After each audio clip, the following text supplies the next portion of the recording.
The small survey shuttle drifted silently over the crystal canyons of Terrain 5, its hull reflecting the strange teal glow of the alien world below from the pilot's seat. Liam leaned forward, staring through the wide window at the unending stretch of jagged cliffs and shining stone formations. He had traveled too many planets before, but this one felt different. It felt alive in a way he couldn't quite explain. He checked his communicator. "Base, I'm entering the South Canyon." "No sign of life readings yet," he reported. A static-filled reply came from the other end. "Copy that, Liam. Keep your tracker on. Don't stay out longer than 3 hours. Understood," he said, switching off the channel. Liam had been part of the survey team for only a few months, but he had quickly learned that most planets were either lifeless or hostile. Terrain 5 was strange because it was neither. The readings showed breathable air, mild weather, and no major predators, yet signs of old structures scattered across the surface hinted at intelligent life. The rest of the team thought the ruins were abandoned, but Liam wasn't so sure. He brought the shuttle down onto a flat stone ledge near the base of the canyon. As the hatch opened, the scent of the air surprised him. It smelled clean, almost sweet, like a forest after rain. He stepped out carefully, his boots crunching against the smooth crystal-like ground. The canyon walls towered above him, glowing faintly as if catching the hidden light of the twin suns overhead. The silence was deep, broken only by the hum of his equipment. "Strange place," he muttered to himself, taking out his scanner. The device flickered, showing faint energy readings up ahead. He followed them, his steps slow and cautious. The deeper he walked, the more he felt as if the canyon was guiding him somewhere. The walls became narrower, the air cooler. Then, as he turned a sharp corner, he froze. There, in the middle of the canyon floor, stood a structured dome-shaped building made of the same glowing crystal as the walls. It looked untouched by time, its surface smooth and polished. Liam's heart raced. "This isn't natural," he whispered. He approached, slowly, his hand hovering near his holstered stun pistol. As he got closer, the building's surface pulsed faintly, like it sensed his presence. A narrow doorway opened with a low hum. He hesitated. Should he go in? His orders were clear: survey, record, report. But his curiosity pulled him forward. Inside, the dome was dimly lit, but his helmet lamp revealed intricate carvings on the walls, symbols and shapes he didn't recognize. They seemed to tell a story, maybe of a people long gone, or maybe, he thought, they're not gone at all. Then he heard it, a soft sound, a voice. Liam turned sharply, his hand gripping the pistol. "Who's there?" he called out. No response. He took a careful step forward, scanning the room. That's when he saw movement. From the far side of the room, a figure emerged, a girl, but not human. She was tall and slender, with smooth teal-colored skin that shimmered faintly in the dim light. Her eyes were large, bright like polished stones, and her hair flowed in soft silver strands down to her shoulders. She wore a simple, flowing garment that looked handmade from the same crystal material as the walls. For a moment, Liam couldn't move. This was no ruin. This was her home. The girl stopped a few feet away, tilting her head as she studied him. Her expression wasn't hostile, but curious. Liam slowly lowered his weapon, raising his free hand. I'm not here to hurt you," he said softly. She blinked, then spoke in a melodic language he didn't understand. I can't understand you," Liam admitted. She frowned slightly, then reached to her side and pressed a small device hanging from her belt. A soft chime rang out. When she spoke again, her words were rough but understandable. "You are human?" she asked carefully, her voice quiet but clear. Liam's heart skipped. "Yes, I'm human. I didn't know anyone lived here." The girl took a cautious step closer, her glowing eyes locked on him. "Few humans come here," she said. "Why are you in our canyon?" "I'm just exploring," Liam replied. "I didn't mean to intrude." She studied him for a long moment. Then, to his surprise, she smiled slightly, as if amused by him. "Exploring," she repeated, like the word was strange on her tongue. "I'm Liam," he said, pointing to himself. "Liam." She paused, then placed a hand on her chest. Ori, she said. Liam nodded. Ori. He repeated. She tilted her head, as if pleased that he said her name correctly, for a few moments. They simply stood there, unsure of what to say next. Liam wanted to ask 100 questions. Who are you? Are there more of your people? How long have you been here? But he didn't want to scare her away. Instead, she spoke first. You are very different, she said, her voice curious. Liam chuckled nervously. You too. Ori glanced at his suit, then his face. Your people. We're strange shells, she said, pointing at his gear. He nodded. It's for protection. From the environment. She seemed to think about that, then stepped closer, examining the fabric of his sleeve. Liam stiffened but didn't pull away. You are softer than I thought, she said innocently. Liam couldn't help but laugh a little. Thanks. I guess. There was a long pause. Then she asked, why do humans travel so far? What do you seek? Liam looked around the glowing room, then back at her. We want to learn about new places, new people. We're curious. Her eyes lit up at that word. Curious, she echoed softly. He nodded. Just like you, maybe. Ori's expression softened. Perhaps, she said. In that moment, Liam realized something. This wasn't just an encounter. This was the beginning of something bigger. Two worlds meeting for the first time, and somehow, he knew their paths were about to become deeply connected. The narrow tunnel was dim and cool, with walls of glowing stone that reflected Ori's pale teal skin like soft mirrors. Liam followed close behind her, his boots making faint echoes on the smooth ground.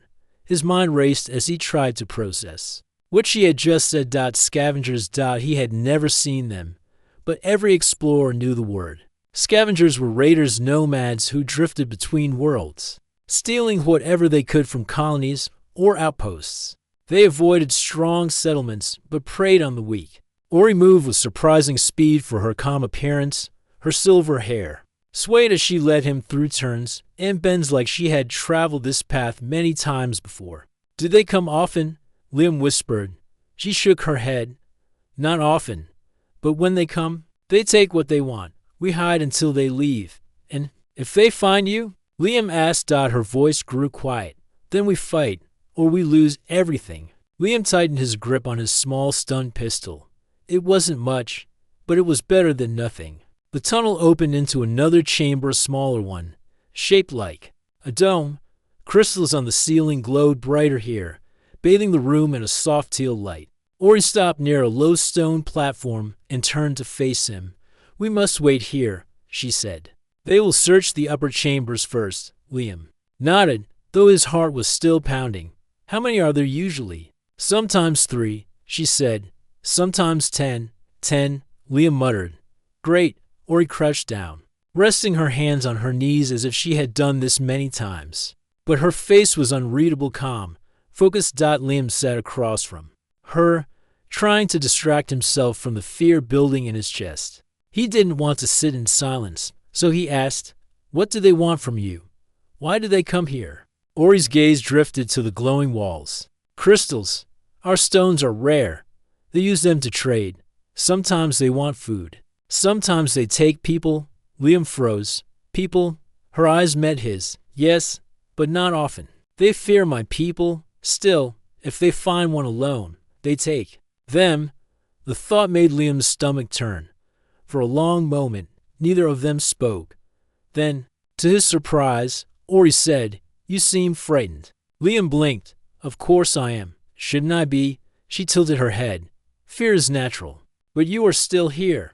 That is brave. Liam let out a dry laugh. Brave or stupid? I'm not sure which. Ori gave the faintest smile. Maybe both. The tension in the room eased slightly. Liam studied her as she sat quietly, her glowing eyes thoughtful. There was something about her calmness that made him feel strangely safe. Even in this dangerous moment, after a few minutes, she spoke again. Human, Liam. He corrected gently. Liam. She said carefully. Why do humans make so many rules for how they dress? Liam blinked at the sudden change of topic. Rules? She nodded. You told me before. Humans wear special clothes for different times. Why? Liam thought about it. I guess it's tradition. Some clothes are for work, some for celebration, some are just for style. Ori's eyes narrowed with curiosity. Style. She repeated slowly, like she was tasting the word. Yeah, Liam said. To look good. To feel good. Her expression was unreadable. Then she asked with complete innocence, but have you ever seen alien lingerie? Human? Liam's mouth opened, but no words came out. What? She tilted her head. Lingerie. It was in the human words I learned. It means special clothes. Humans wear for beauty. But I wonder, do humans know how other worlds make such clothes? Have you seen alien ones? Liam rubbed his forehead. No, I've never seen alien lingerie. Ori leaned forward slightly, studying his face. Why?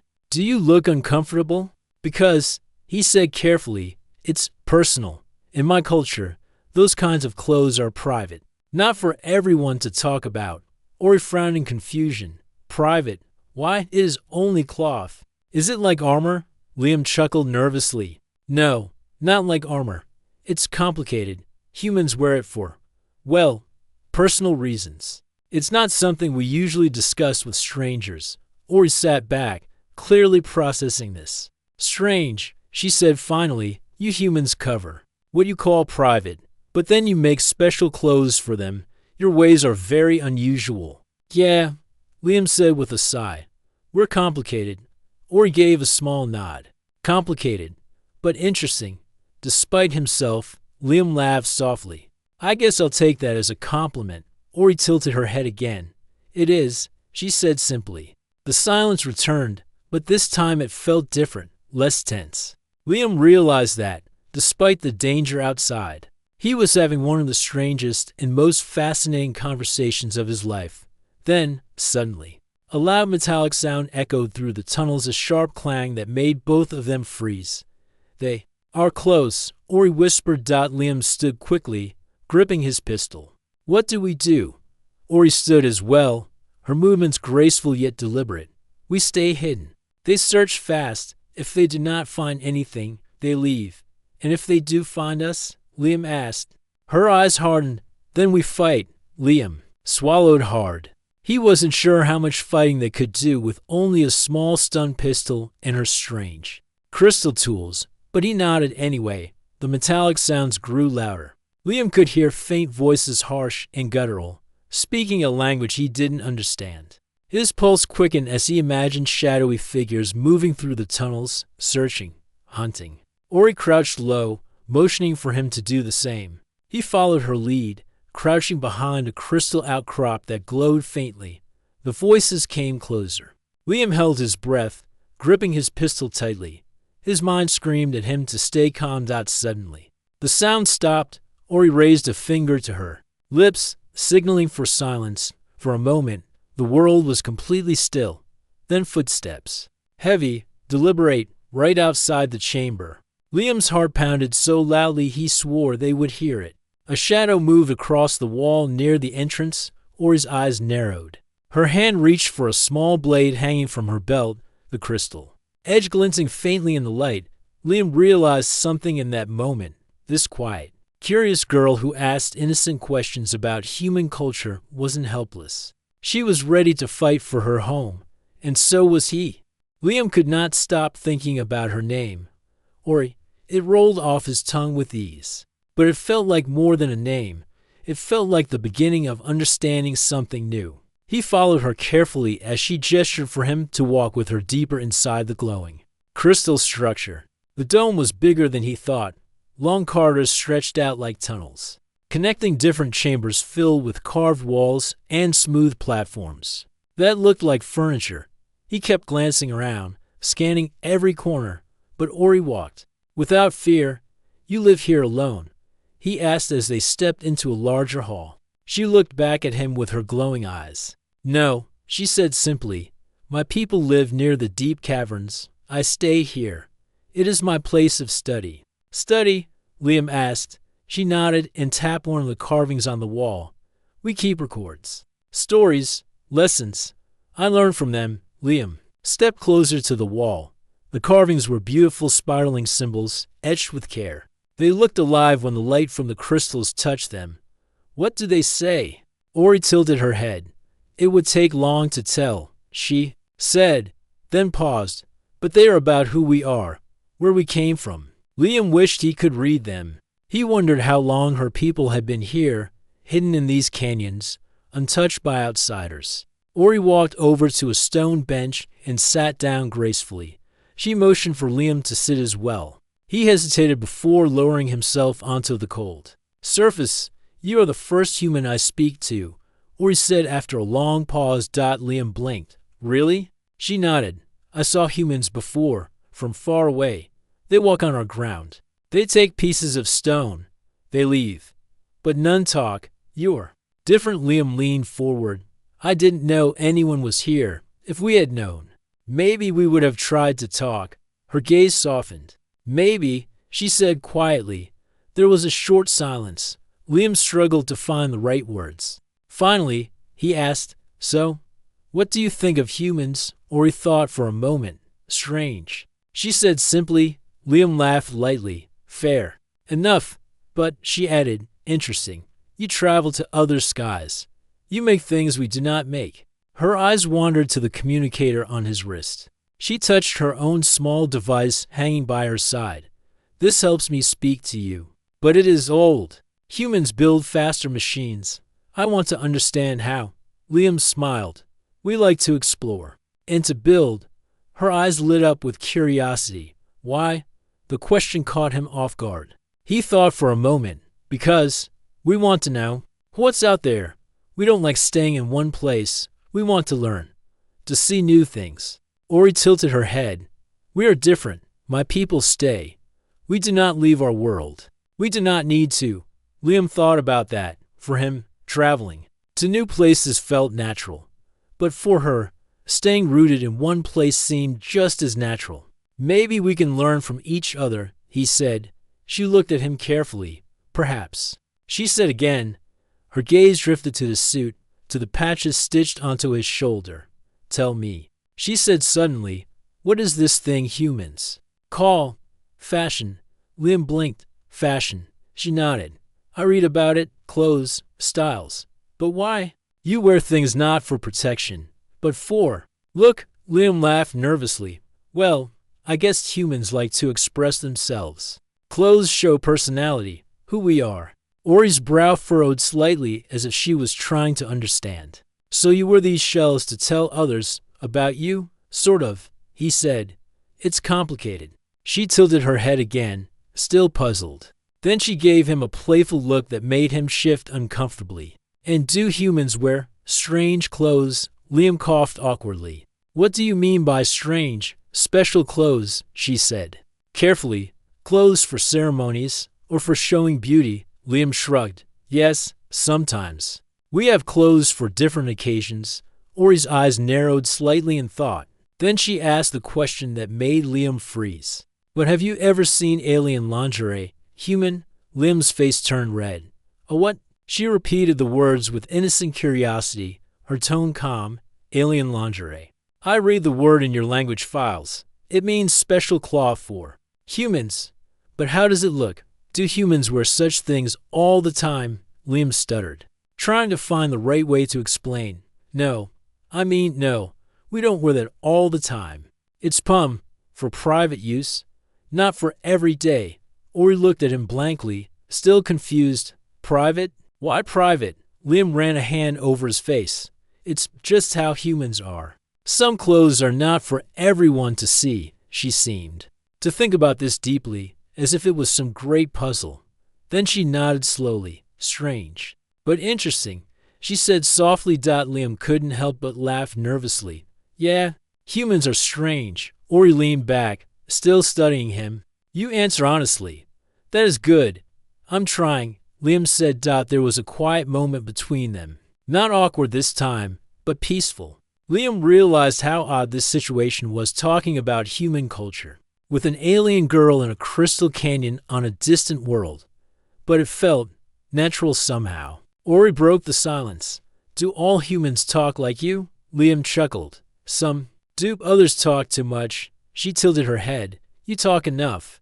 That is good. He smiled at that. Suddenly, a loud hum echoed through the chamber. Ori stood quickly, her expression sharp. "What was that?" Liam asked, standing too. Ori looked toward the doorway. "Visitors. Not my people." Liam felt his pulse quicken. "Then who?" Her eyes darkened. "Scavengers." The words sent a chill down his spine. She turned to him. "You must stay close. They will not like you here." Liam didn't argue. He grabbed his scanner and followed her as she moved toward a narrow tunnel on the side of the room. His curiosity was replaced with alertness. He didn't know who these scavengers were, but he could tell from her voice that they weren't friendly. As they slipped into the passage, Liam glanced at Ori. She no longer looked curious or playful. She looked ready for trouble. And for the first time since arriving on Terrain 5, Liam realized this world wasn't just mysterious. It was dangerous.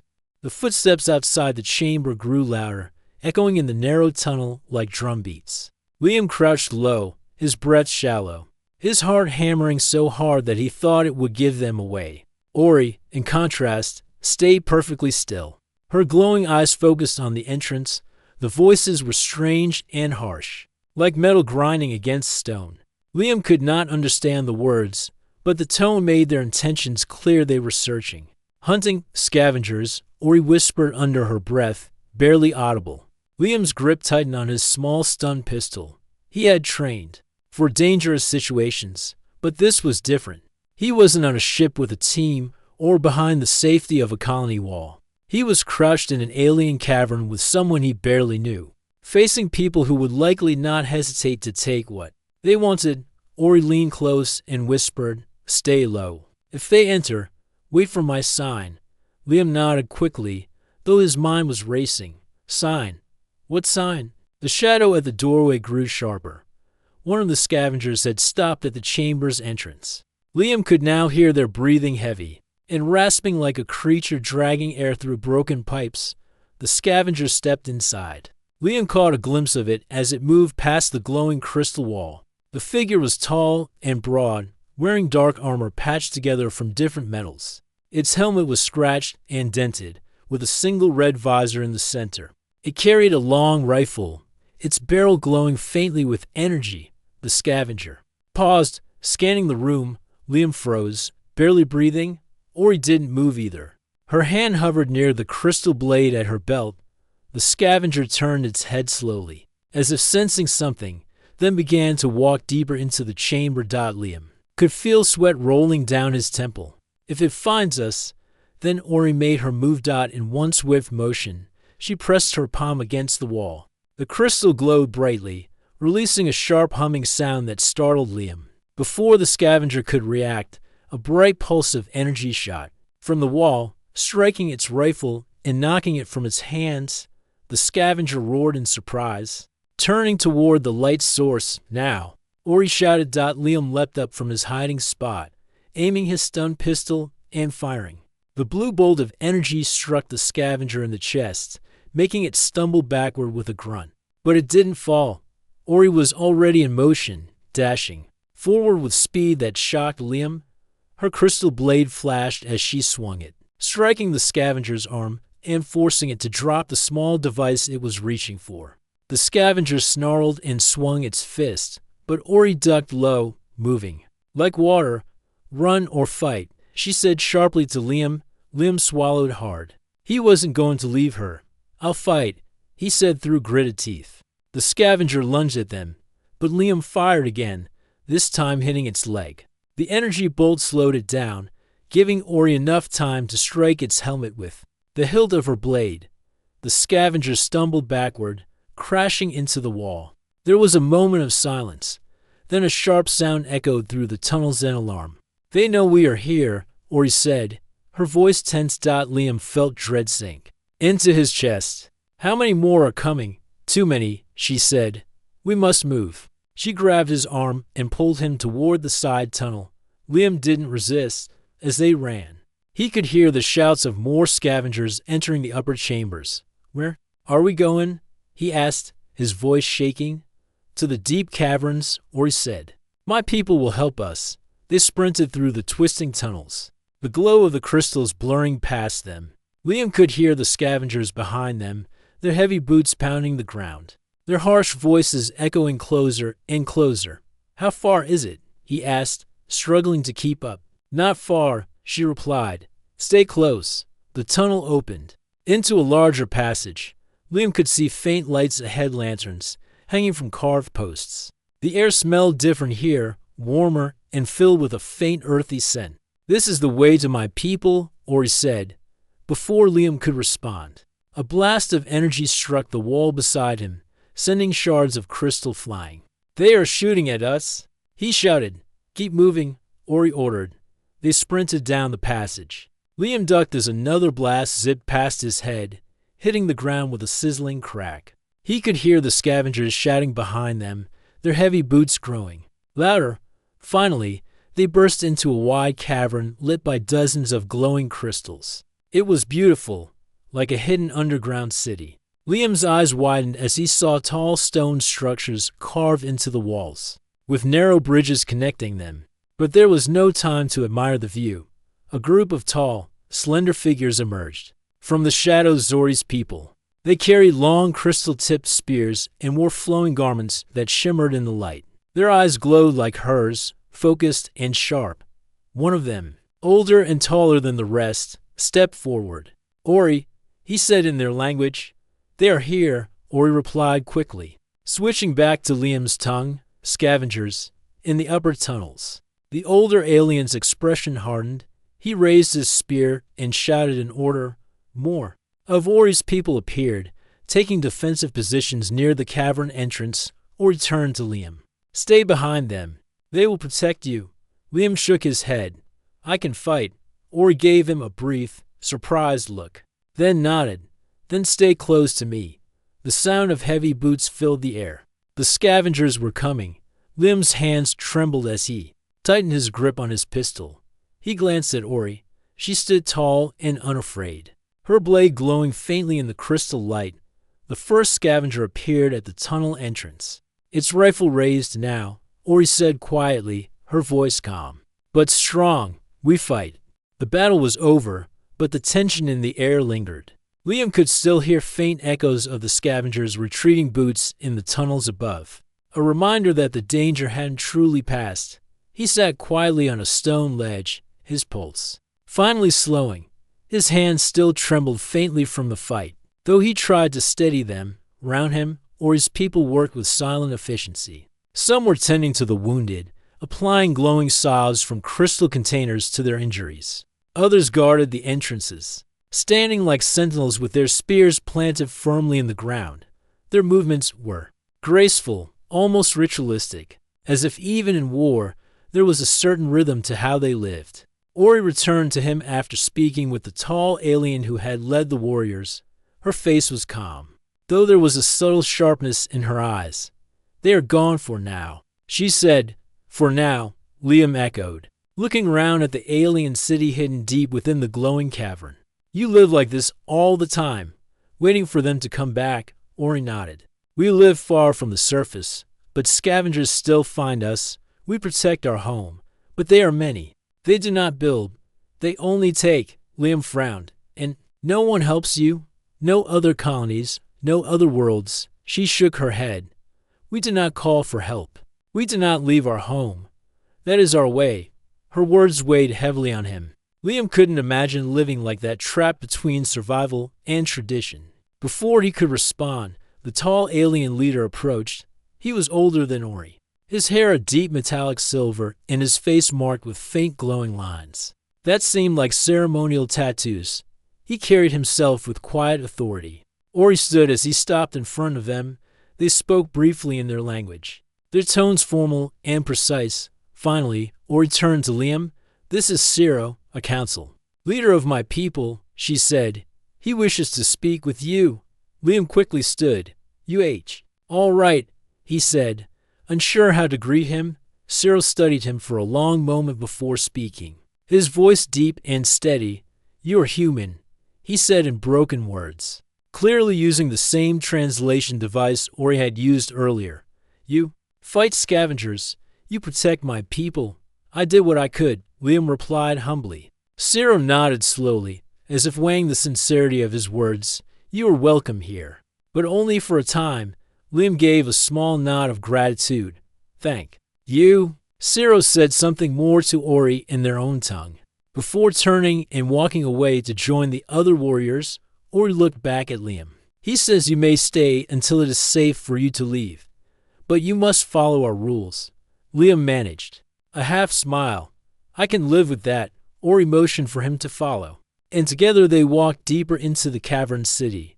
The deeper they went, the more Liam realized how complex this place truly was. Homes were carved directly into the stone walls, their arched doorways framed by softly glowing crystals. Narrow bridges of woven materials stretched across deep chasms, connecting different levels of the city. The sound of trickling water echoed faintly through the passages, feeding small pools that glow with natural light. It was beautiful. You built all of this underground? Liam asked, his voice full of awe. Ori nodded. Long ago. My people do not like the open sky. We live where the stone protects us. Liam glanced upward. You've never been to the surface. Not far, Ori said simply. Some of us do not go at all. Liam thought of his own people, explorers, traders, colonists always reaching outward. It was strange to meet a species that seemed content staying hidden, even as danger threatened them. As they walked, curious eyes followed them. Children peeked from behind stone doorways, their glowing eyes wide as they whispered to one another. Adults stopped what they were doing to watch the human stranger walking alongside Ori. They don't seem too happy to see me, Liam muttered. They are cautious, Ori replied. Humans have come before, but only to take crystals, never to speak. Liam felt a pang of guilt. Well, maybe I can change that. Ori led him to a quiet chamber near the center of the city. The walls here were lined with carvings, similar to the ones he had seen in the first dome. They were intricate and beautiful, spiraling symbols that seemed to tell a story. This is my place, Ori said. I study here. I learn the stories of my people. Liam stepped closer to the carvings. What did they mean? She ran her fingers lightly across one of the symbols. This one tells of when we came to this world. This one tells of the time before the scavengers. Liam nodded slowly. It's like a library, he said. Ori tilted her head. Library, where humans keep their stories and knowledge, he explained. She gave a small smile. Then yes, a library. Liam sat on one of the low stone benches, feeling strangely at peace. You know, he said, if humans knew about this place, they'd be amazed. Ori's expression darkened slightly. Or they would come to take it. Liam opened his mouth to protest but stopped. She wasn't wrong. His people had done that before on other worlds. Changing the subject, Ori looked at him curiously. Earlier, you said humans wear different clothes for different times. You fight in armor, but you also wear for beauty. I do not understand this, Liam chuckled. It's complicated. Clothes for humans are more than just protection. They show who we are, sometimes for work, sometimes for tradition, sometimes just for fun. Ori tilted her head, still trying to understand. Strange, she said softly, but interesting. Liam smiled. You think a lot of things about humans are strange. Her eyes met his, glowing softly. Because you are, she said plainly. Liam laughed quietly. Fair enough. Before he could say more, a deep horn echoed through the cavern, its sound vibrating through the stone walls. Ori stood immediately. The council calls us, she said. Liam stood as well. For what? She glanced toward the main tunnels, her expression serious. To decide what to do next. The scavengers will return. We must prepare. Liam followed her quickly, his earlier calm replaced by a growing unease. If the scavengers were planning to return and Ori's people had no way off this planet, then this wasn't just their fight anymore. It was his too. The sound of the horn echoed through every chamber of the underground city. Liam followed Ori through winding tunnels, his boots thudding softly against the polished stone. The deeper they went, the more he felt the weight of the place. The walls glowed with soft teal light, but the silence of those they passed made the air heavy. The people watched him, some with curiosity, others with suspicion. Ori moved quickly, her silver hair swaying as she led him. The council waits in the Hall of Stone, she said. Council? Liam asked, his voice low. Our leaders, she explained. They decide for all of us. We do nothing without their word. Liam nodded, trying to keep up. In human colonies, leadership was important, but here it felt like law, tradition, and survival were bound tightly together. They reached a large arched doorway guarded by tall warriors. With glowing spears, they stared at Liam but said nothing. As Ori led him inside, the hall of stone was enormous, carved into the shape of a half-circle. Crystals hung from the ceiling like chandeliers, casting soft light across the room. At the far end, a raised platform held 5 tall stone seats. In them sat 5 figures, older than most of the people Liam had seen so far. Their glowing eyes seemed sharper, their faces marked with intricate patterns that told stories Liam couldn't understand. One of them was Ciro, the leader who had spoken to Liam after the battle. He sat in the center, his posture firm and commanding. Round the hall, dozens of Ori's people stood silently, their expressions grim. Ori motioned for Liam to stand beside her near the front. "Do not speak unless asked," she whispered. Liam nodded. "Got it." Ciro rose from his seat and spoke in their language, his deep voice filling the chamber. The words were fast and precise, carrying authority. Liam couldn't understand, but the weight of them made his chest tighten. Ori leaned toward him. "He speaks of the attack," she whispered. "The scavengers grow bold. He says they will return soon." Liam glanced around the room. The people's faces were tense, their glowing eyes fixed on the council. They knew this wasn't an ordinary raid. Another council member, a woman with flowing white hair, stood and spoke. Her tone was sharp, her words full of urgency. "She says we must close the upper tunnels," Ori explained quietly. "Hide deeper. Leave the old chambers to them if we must." Liam frowned. "You just give up part of your home." Ori's lips pressed into a thin line. "It is survival." Ciro responded firmly, shaking his head.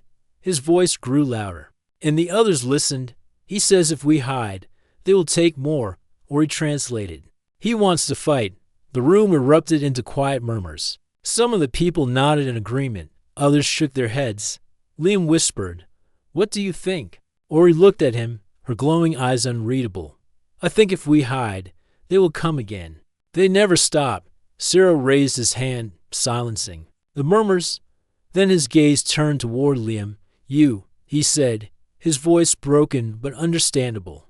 Liam stiffened. "Me?" Ori nodded slightly. "Speak when he asks." Ciro pointed at him. "Human. You fought scavengers. You know them." Liam cleared his throat. "I've heard of them, seen them before. They're raiders. They don't stop until they take everything." Ciro tilted his head. "You fought them before." "Yes," Liam said honestly. "But not like this. They're getting stronger." Ciro studied him for a moment, then spoke again. "What would your people do?" Liam hesitated.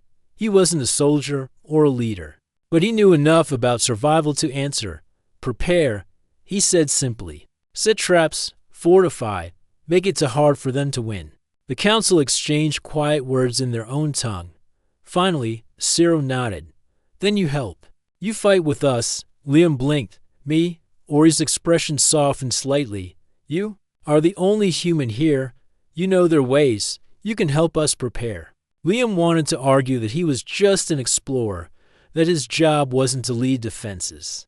But as he looked around the hall at the tired, determined faces of Ori's people, he knew there was no choice. "I'll help," he said finally. Ciro nodded once, then gestured to the others. "We fight," he declared. The hall erupted in agreement. After the meeting, Ori led Liam to a quieter chamber, away from the crowd. "You spoke well," she said. "I wasn't sure what to say," Liam admitted. "I'm no commander." "You spoke truth," Ori replied. "That matters more than command." He leaned against the wall, letting out a long breath. "If we're going to fight them, we'll need a plan. How many people here can actually fight?" Ori thought for a moment. "Perhaps 100, but not all are trained for war. We are builders, not soldiers. Then we'll have to make them soldiers," Liam said. She tilted her head. "You think like them now? Like the scavengers?" "No," she said. "Like us, for the first time since landing on Treen 5. Liam felt like he belonged here not as an outsider, but as part of something worth protecting. Later that night, they walked through the city together. Ori showed him the upper tunnels, the weak points in their defenses, and the storage chambers where her people kept their tools and supplies. "This is where they will strike first," she said, pointing to a large cavern where glowing crystals were stacked neatly. "They want our stones." Liam studied the area carefully. "Then we turn this place into a trap. If they come for it, we make them pay for every step." Ori looked at him curiously. "Do all humans think of war this way?" "No," Liam said. "But the ones who survive do." As they stood at the edge of the cavern, Ori's gaze drifted toward the surface tunnels. Her expression grew distant. "You humans live under the sky," she said softly. "You do not fear being seen. I wonder what that is like." Liam glanced at her. "Why don't you come with me when this is over? See it for yourself." She looked at him with surprise. "Leave this place? I have never thought of that. Maybe." "It's time you did," Liam said. For a moment, neither of them spoke. Then Ori gave the smallest, faintest smile. "Perhaps," she said. By the time they returned to the central chambers, the people were already gathering supplies. Spears were sharpened, crystal traps were being built, and guards were posted at every entrance. For the first time, Liam felt that they weren't just waiting for the scavengers to strike. They were preparing to fight back, and this time, he would be fighting with them. The hours before the battle were the hardest.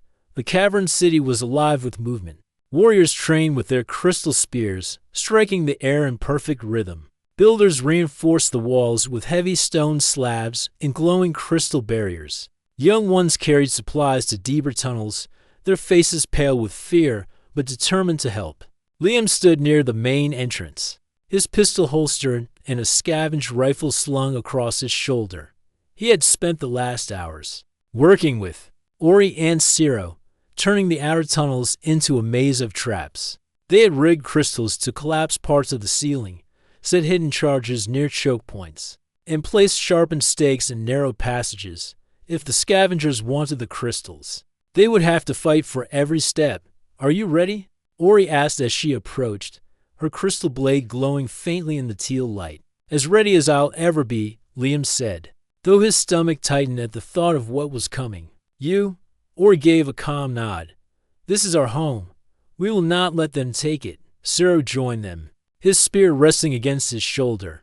He didn't speak much, but his presence alone steadied those around him when he raised his hand. Silence spread across the gathered warriors. "They are coming," Ori said softly.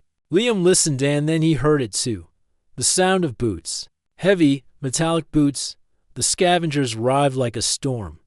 The first wave charged into the tunnels, their energy rifles lighting up the dark with flashes of blue and red. The traps triggered instantly. Crystals collapsed from the ceiling, crushing some of the invaders. Spears of sharpened stone shot upward from hidden crevices, forcing the raiders to slow. "Now," Ciro commanded. The warriors surged forward, their spears striking with deadly precision. The air filled with the clash of weapons and the screams of battle. Liam stayed low, firing his rifle at the scavengers. His shots weren't perfect, but they kept the enemy from advancing too quickly. Every time a raider fell, another took its place. "Ori," he shouted, seeing one of the raiders aim for her. She spun just in time, her blade flashing as she deflected the shot and struck the raider across the chest. Her movements were fast, fluid, almost like she was dancing through the chaos. But the scavengers kept coming. "Fall back to the second line," Ciro called out after several minutes of brutal fighting. The warriors retreated in perfect formation, drawing the scavengers deeper into the city where more traps awaited. Liam followed, covering them as they moved. As they reached the inner cavern, Liam glanced back. "They're not stopping," he said through gritted teeth. "They will," Ori replied, her voice calm despite the blood on her arm. "Or they will be buried here." Another explosion rocked the tunnels as one of their crystal charges detonated, collapsing part of the passage and cutting off several scavengers. Still, the fight raged on. The scavengers broke through the last barrier, pouring into the central cavern where the largest crystal storage was kept. "This is it," Ciro said. "We hold them here. The warriors formed a defensive circle around the crystals. Liam stood beside Ori, his heart pounding. The scavenger leader stepped forward, a massive figure with heavier armor and a jagged, two-handed blade glowing with red energy. It let out a deep, mechanical growl and pointed its weapon at them. "They want to end this," Liam said. "Then we end them," Ori replied. The leader charged. The clash was brutal. Cyril met the scavenger leader head-on, their weapons colliding. In a burst of sparks, the cavern rang with the sound of their blows. Ori darted around the fight, striking at the other raiders, moving with impossible speed. Liam fired at anything that got too close, his hands sore from the recoil. He saw one scavenger aiming at Ori and quickly shot it down, his chest tightening. With adrenaline, the scavenger leader swung its massive blade, forcing Cyril back. The old warrior stumbled, his spear cracking under the pressure. "No," Ori shouted. Rushing to help, Liam saw an opening. He dropped his rifle, grabbed a fawn, scavenger's energy grenade, and sprinted toward the leader. His legs felt heavy, his body screaming at him to stop. But he didn't. He pulled the pin and threw the grenade at the raider's feet.